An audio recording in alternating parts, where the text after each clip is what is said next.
नमस्कार। चित्तौड़ दर्शन में आज समाचार में पुनः आप सभी का स्वागत है। नजर डालते हैं आज के समाचार की ओर। चित्तौड़गढ़ नगर के मध्य से बहकर गुजरने वाली गंभीरी नदी स्थित एनी कट में मंगलवार को पुलिस द्वारा एक अज्ञात व्यक्ति का शव बरामद किया गया, जिसकी उम्र लगभग 35-36 वर्ष की है और यह पानी में औंधे मुंह गिरा हुआ था। पुलिस के अनुसार लाश लगभग 3-4 दिन पुरानी हो सकती है, जिसकी शिनाख्त करने के प्रयास किए गए, लेकिन मौके पर इसकी शिनाख्त नहीं होने पर शव बाद में श्री राजकीय सांवलिया चिकित्सालय के मुर्दा घर में पहुंचा दिया गया। पुलिस के अनुसार विभिन्न थानों को इस अज्ञात व्यक्ति के बारे में बता दिया गया है। इधर दूसरी ओर चित्तौड़गढ़ जिले के निम्बाड़ा क्षेत्र में बाड़ी के समीप जिस अज्ञात युवती की लाश मिली थी, जिसकी अज्ञात लोगों ने हत्या कर दी, उसकी शिनाख्त कर ली गई है। यह युवती निम्बाड़ा की ही बताई जाती है और यह अभी पता नहीं लग सका कि आखिरकार इसकी हत्या किसने की और इस हत्या के पीछे उद्देश्य क्या रहा। पुलिस शिनाख्त होने के बाद अब मामले की जांच पड़ताल कर रही है। चित्तौड़गढ़ नगर में सोमवार को मौसम दिन भर साफ रहने एवं रात्रि को हल्की बारिश होने के बाद मंगलवार भी दिन भर मौसम साफ रहा। इस दौरान तेज धूप भी निकली। दिन भर मौसम साफ रहने के साथ ही उमस एवं चिपचिपाहट से यह आभास हो गया था कि शाम के बाद बारिश हो सकती है और आखिरकार चित्तौड़गढ़ नगर में मंगलवार रात्रि को बारिश हुई, जिसके कारण लोगों को गर्मी एवं चिपचिपाहट से काफी अधिक राहत मिली। चित्तौड़गढ़ नगर में सोमवार को मौसम अपेक्षाकृत साफ रहा था। न केवल चित्तौड़गढ़ नगर में बल्कि जिले के अधिकांश क्षेत्रों में भी मौसम साफ रहा था। मंगलवार शाम तक भी इसी तरह की स्थिति बनी रही, जिसके कारण उमस एवं चिपचिपाहट के कारण लोग काफ़ी अधिक बेहाल दिखाई दिए एवं इस मौसम को देखकर यह अनुमान लगाया जा रहा था कि चित्तौड़गढ़ में मंगलवार शाम या उसके बाद बारिश हो सकती है और आखिरकार ऐसा ही हुआ। दिन भर की उमस चिपचिपाहट के पश्चात चित्तौड़गढ़ में मंगलवार रात्रि को हुई बारिश के कारण लोगों को भीषण गर्मी, चिपचिपाहट एवं उमस से राहत मिली। रात्रि करीब 8 बजे बारिश का दौर प्रारंभ हुआ एवं रात्रि 10 बजे तक भी चित्तौड़गढ़ नगर एवं आसपास स्थानों पर बारिश का दौर बना हुआ था। अन्य कई स्थानों पर भी मंगलवार रात्रि को बारिश होने की जानकारी है, जिससे मौसम सुहाना हो गया एवं एकदम ठंडक महसूस की गई। चित्तौड़गढ़ के शहरी क्षेत्र में मंगलवार को भी नगर परिषद के अतिक्रमण निरोधक दस्ते द्वारा अतिक्रमण हटाने का अभियान जारी रहा। इस दौरान सुभाष चौक पर बड़ी संख्या में कई हाथ गुमटियों एवं हाथ ठेलों एवं ऐसी गुमटियों को हटा दिया गया, जिन्होंने कई वर्षों से यहां अवैध रूप से कब्जा कर रखा था।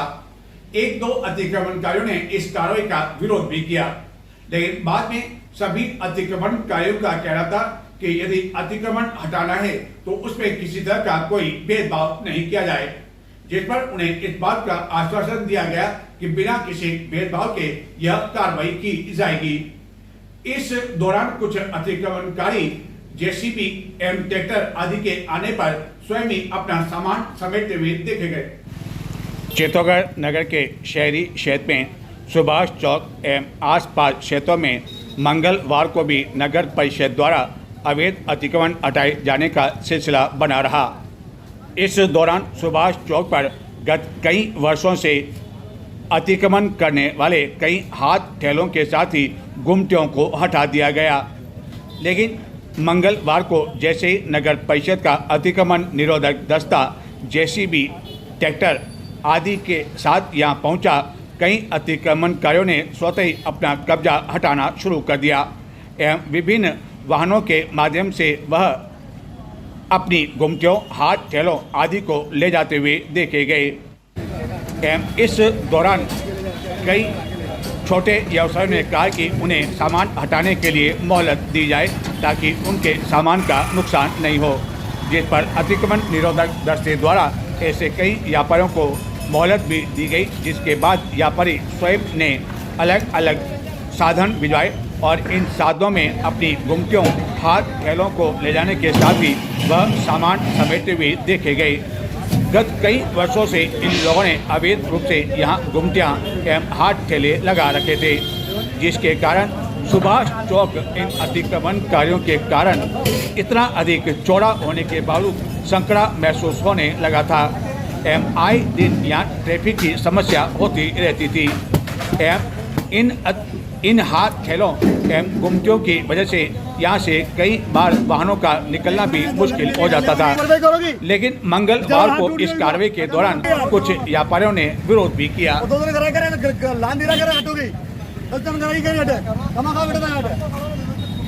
होगा सबका होगा, बाकी किसी का नहीं होगा।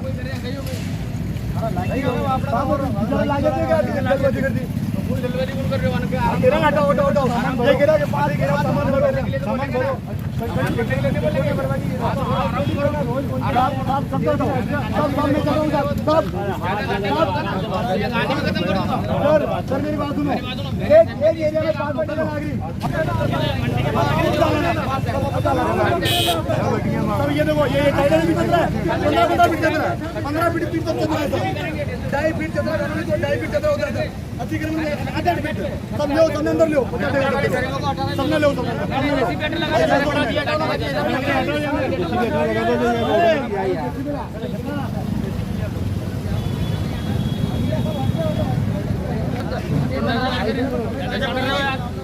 एक आदमी अकेला आदमी हटाई आप तो ले जैसे भी लेना गेट मैं भी नौकरी दे एक आदमी यहाँ को मत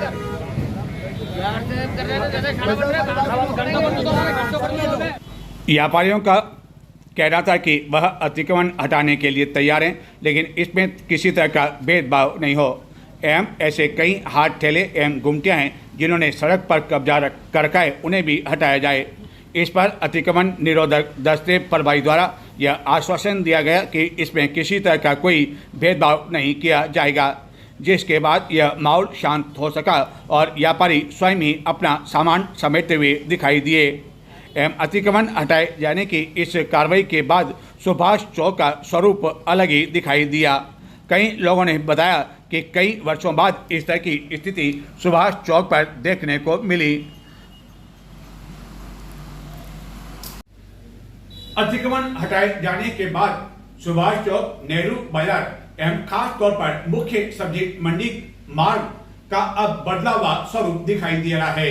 यह वह मार्ग है जहाँ की शाम के समय यातायात का इतना अधिक दबाव रहता है कि दोपहिया वाहनों का निकलना भी मुश्किल हो जाता है, क्योंकि जहाँ तहाँ हाट ठेले खड़े रहते थे। लेकिन अब इन हाट ठेलों को हटा देने की वजह से हालत यह है कि अब मुख्य सब्जी मंडी मार्ग एवं नेहरू बाजार से चौपहिया वाहन भी आसानी से आ जा सकते हैं। चित्तौड़गढ़ में नगर परिषद द्वारा गत कुछ दिनों से अवैध अतिक्रमण हटाए जाने की कार्रवाई सुभाष चौक, नेहरू बाजार, मुख्य सब्जी मंडी मार्ग पर की जा रही है एवं इन क्षेत्रों को नॉन वेंडिंग जोन घोषित कर दिया गया है, जिसके तहत अब यहाँ हाथ ठेले नहीं खड़े हो सकेंगे एवं ऐसा करने पर ऐसे हाथ ठेले वालों से जुर्माना वसूल किया जाएगा।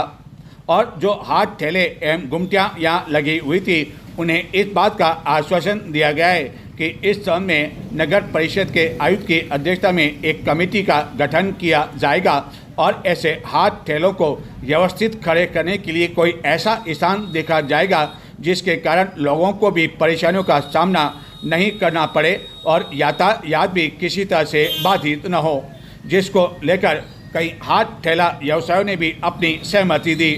उनका केवल यह कहना था कि वह काफ़ी गरीब तबके से हैं और प्रतिदिन कमाते हैं और प्रतिदिन अपने पेट एवं परिवार का पेट भरते हैं, जिसके कारण उन्हें ऐसा स्थान दिया जाना चाहिए जिसके लिए वहां दिन भर अपना वह कारोबार खड़ा कर सके। कुछ हाथ ठेला व्यवसायी ऐसे भी थे कि चाहे उन्हें स्थायी रूप से खड़ा रहने के लिए कोई जगह नहीं दी जाए, बल्कि अस्थायी तौर पर ही ऐसी जगह दी जाए जहां दिन भर वह अपना व्यवसाय कर सकें और उसके बाद वह शाम को अपना हाथ ठेला अपना घर लौट कर लेकर जाएं। और यह मुख्य सब्जी मंडी मार्ग शायद आश्चर्य हो रहा होगा कि आखिरकार यह कौन सा मार्ग है, लेकिन यह चित्तौड़गढ़ का मुख्य सब्जी मंडी मार्ग है, जहाँ से यातायात का इतना अधिक दबाव रहता है कि शाम के समय तो यहाँ दोपहिया वाहन भी कई बार निकलना मुश्किल हो जाता है। लेकिन अतिक्रमण हटाए जाने की इस कार्रवाई के बाद यह रोड इतना अधिक चौड़ा हो गया है कि यहाँ से अब चौपहिया वाहन भी आसानी से आ जा सकते हैं और नगर परिषद द्वारा इस मुख्य सब्जी मंडी के बाहर वाहनों की पार्किंग के लिए भी इंतजाम किए जा रहे हैं। वहीं मुख्य सब्जी मंडी के समीप खाली पड़े एक स्थान को पार्किंग के लिए आरक्षित कर दिया गया है और लोगों ने अपने वाहन वहां खड़े करना शुरू कर दिया है, जो कि पूरी तरह से निःशुल्क रखा गया है। हालांकि इस कार्रवाई के दौरान कई लोग ऐसे भी हैं जिनका कहना है कि यह कार्रवाई जो की गई वह उचित है। केवल सवाल यही उठाया जा रहा है कि आखिरकार यह बदला हुआ स्वरूप कितने दिनों तक बना रहेगा और कितने दिनों तक इस पर मॉनिटरिंग की जा सकेगी, यह सबसे बड़ा सवाल है। चित्तौड़गढ़ में बुधवार सायं 5:30 बजे भाजपा द्वारा लोकतंत्र में सेनानियों का सम्मान के नाम से एक कार्यक्रम आयोजित किया जाएगा। यह कार्यक्रम भाजपा जिला कार्यालय के समीप एक रिसोर्ट में आयोजित किया जाएगा। इस कार्यक्रम के मुख्य अतिथि राजस्थान सरकार के गृह राज्य मंत्री होंगे, जो कि बुधवार दोपहर करीब 12 बजे चित्तौड़गढ़ पहुंचने के बाद 2 बैठक में भाग लेंगे। बैठक में भाग लेने के पश्चात वह इस समारोह में भाग लेंगे जहां की कई स्वतंत्रता सेनानियों का सम्मान किया जाएगा। इस तरह का सम्मान पूरे प्रदेश में भाजपा द्वारा किया जा रहा है। चित्तौड़गढ़ जिले के मंडपिया में स्थित प्रसिद्ध सांवलिया सेठ का मासिक भंडारा मंगलवार को खोला गया। पहले चरण की गिनती में ही 10 करोड़ रुपए से भी अधिक की राशि निकली। गिनती का कार्य अगले 3-4 दिन तक जारी रहने की संभावना है। गिनती का यह कार्य कड़ी सुरक्षा के बीच किया गया। चित्तौड़गढ़ जिले के प्रसिद्ध धार्मिक स्थल भगवान श्री सांवलिया सेठ के मंदिर में मंगलवार को दान पात्र खोला गया। हर महीने की तरह इस बार भी अमावस्या से पहले चतुर्दशी के शुभ दिन पर भंडार खोला गया। पहले दिन 10 करोड़ 25 लाख रुपए की गिनती की गई।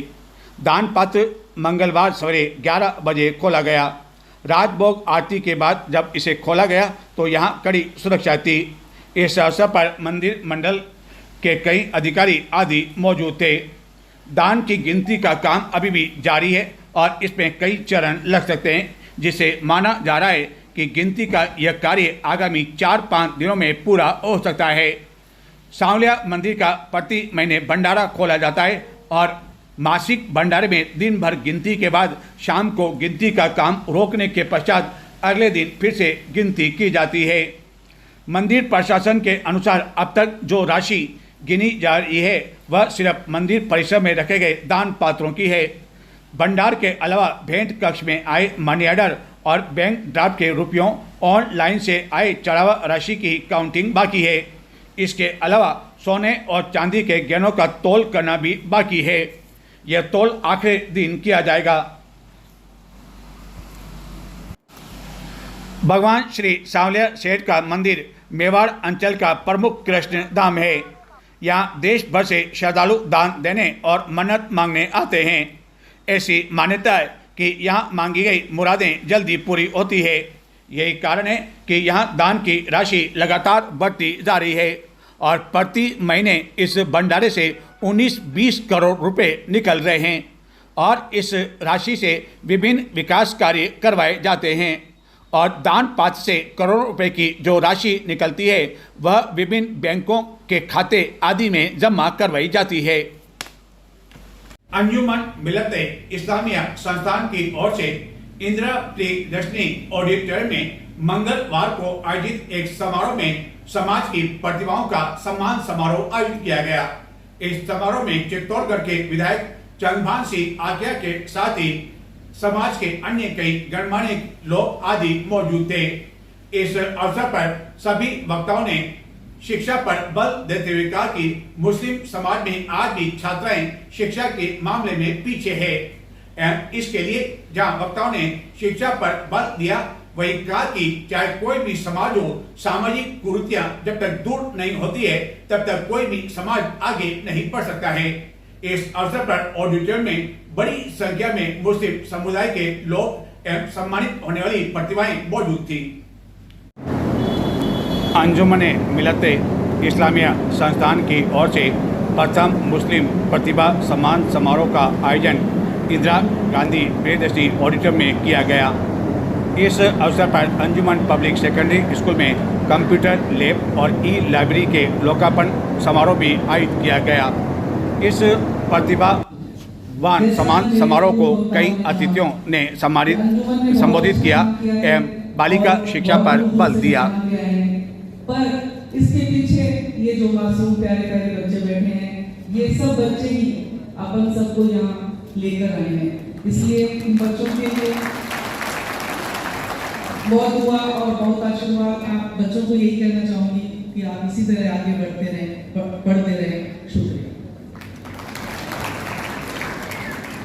शिक्षक हैं, लेखक हैं और सबसे महत्वपूर्ण जो अपनी जीवन मूल्यों में जिस द्वारा 22 देशों के बच्चों को पढ़ाने के लिए उभरते स्टार्टअप की सूची में शामिल किया गया।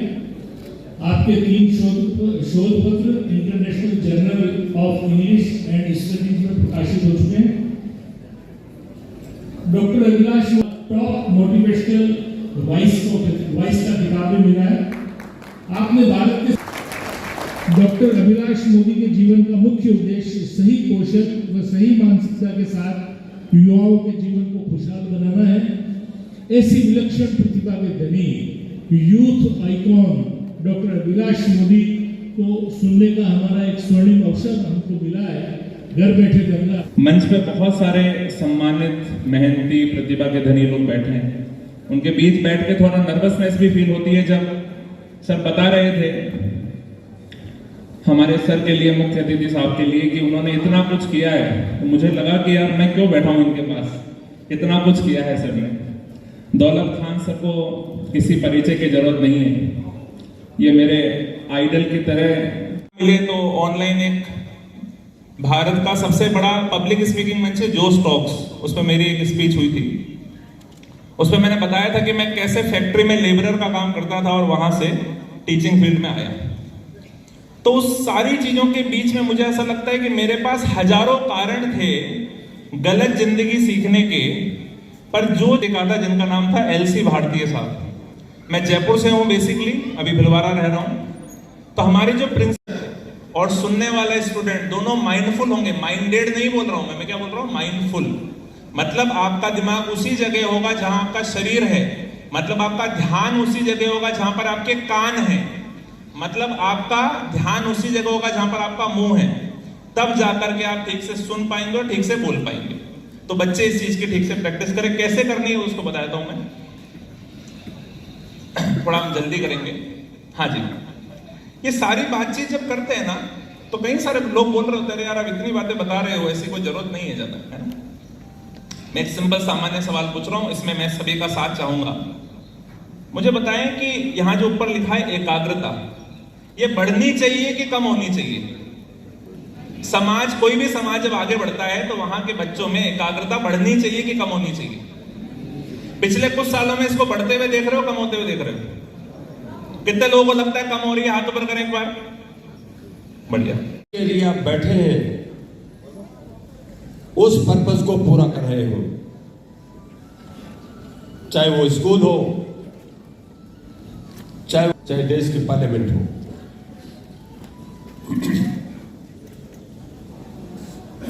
मेरा अपना ये विचार है कि शिक्षा का क्या महत्व है और क्या इसका इतिहास है, तब तक इस विषय पर आगे अगर विस्तार पूर्वक चर्चा की जाए तो बेमानी होगा। अगर हम प्राचीन काल में जाएं, मैं अपने देश की बात कर रहा हूं, जहां पर गुरुकुल प्रथा थी, और गुरुकुल प्रथा में बच्चे गुरु के पास जाते थे, वहीं पर रहते थे, खाना पीने का बंदोबस्त करना उनका उत्तरदायित्व होता था। बात की कल्पना करना भी मुश्किल है कि बच्चा जब स्कूल में जाता था तो उसको अपने कमाने का तरीका भी सिखाया जाता था कि अपना जीवन का भरण पोषण कैसे करना है, और कम्युनिटी लिविंग क्या होती है, ग्रुप में कैसा रहा जाता है, क्या उसका व्यवहार होना चाहिए, गुरु के प्रति उसके किस तरह के विचार हैं, कितना समर्पण है। जो परंपरा थी उसके ऊपर ईमानदार थे। और उसी ईमानदारी का नतीजा है कि हमें उस जमाने में विश्व गुरु के नाम से जाना जाता था। आज की इस परिस्थिति में भी ध्यान देने की आवश्यकता है। पुराने गर्व की बात तो जरूर है, लेकिन वो पुराने गीत गाने से है कि देश का हर नागरिक को वो शिक्षा प्राप्त हो जिस शिक्षा को प्राप्त करके विश्व गुरु के स्तर को पाने में उसमें मदद मिले। अगर ऐसा नहीं हो रहा है तो हम स्टूडेंट्स में भी कहीं खामी है और परिवार में भी कहीं ना कहीं कोई खामी है। हम अपना उत्तरदायित्व तो भूल जाते हैं। बच्चे को स्कूल भेज दिया और उसके बाद कहा कि हम फीस पे कर रहे हैं और उसको बहुत बढ़िया कपड़े सिला दिए, उसको मोटरसाइकिल भी दे दी, हमने साइकिल भी ले दी है और हमारी जिम्मेदारी खत्म। पेरेंट्स, यहां बहुत सारे जिम्मेदार पेरेंट्स बैठे हुए हैं, उनसे निवेदन करना चाहता हूं कि आपकी जिम्मेदारी बिल्कुल खत्म नहीं है। वो संस्कृति को देख रहा है, वो उसके जीवन को, वो देश के वातावरण को खराब कर देगा, बर्बाद कर देगा।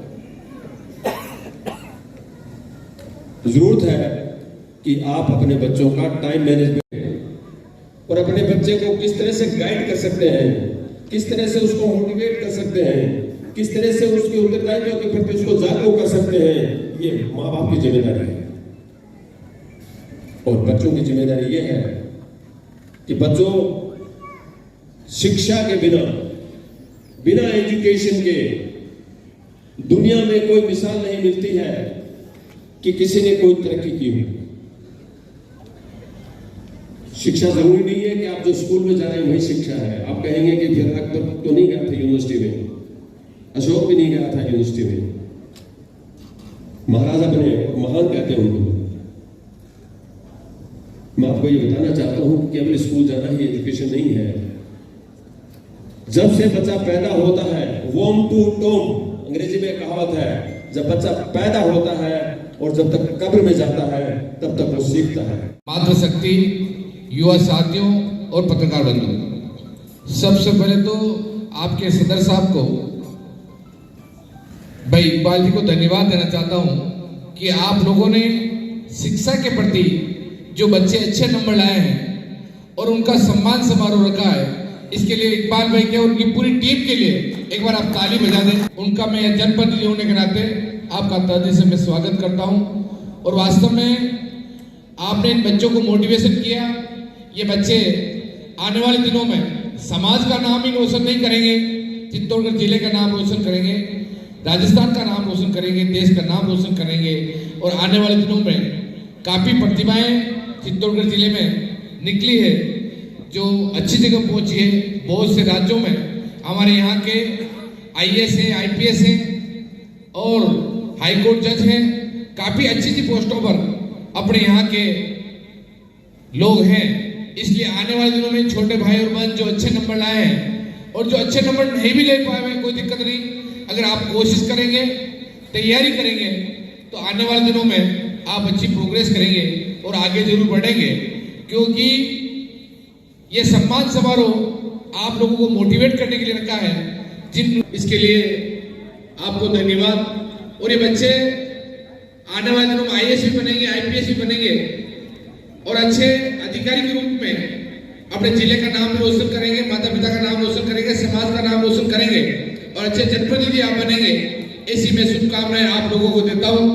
और वास्तव में ऐसे काफी समाज के कामों में मुझे जाने का मौका मिला, पर ये सभी कार्यक्रमों में से एक शानदार कार्यक्रम आप लोगों ने रखा। इसके लिए आज मैं अभी मंच में इकबाल भाई मेरे पास बैठे थे और मैं उनसे बात कर रहा था कि वास्तव में जो मोटिवेशन के लिए आप काम किया है, आने वाले दिनों में जो भी बच्चे आपने पारितोषिक दे रहे हैं, जिनका सम्मान कर रहे हैं, आने वाली संख्या में वो डबल होगी और आने वाले दिनों में अपना काम का, कौम का नाम रोशन करेगी। और वास्तव में आप जितने भी जनप्रतिनिधि बैठे हैं या सम्मानजन बैठे हैं, उन सबको मैं धन्यवाद दूं। और जो अतिथि बता रहे हैं, अपना समय निकाल कर, बल्कि कर्नल साहब बता रहे हैं, डीआईजी साहब बता रहे हैं या सरपंच साहब सीकर से बता रही हैं और काफी अतिथि यहाँ बता रहे हैं, उनको मैं तहे दिल से धन्यवाद दूं। मंच के माध्यम से आप सब लोगों को तहे दिल से धन्यवाद। जय हिंद, जय भारत। कि अंजुमन मिलते इस्लामिया, जिनका हाल ही अभी चुनाव हुआ, और चुनाव के साथ ही उन्होंने जो अपनी प्राथमिकताएं दिखाई, उसके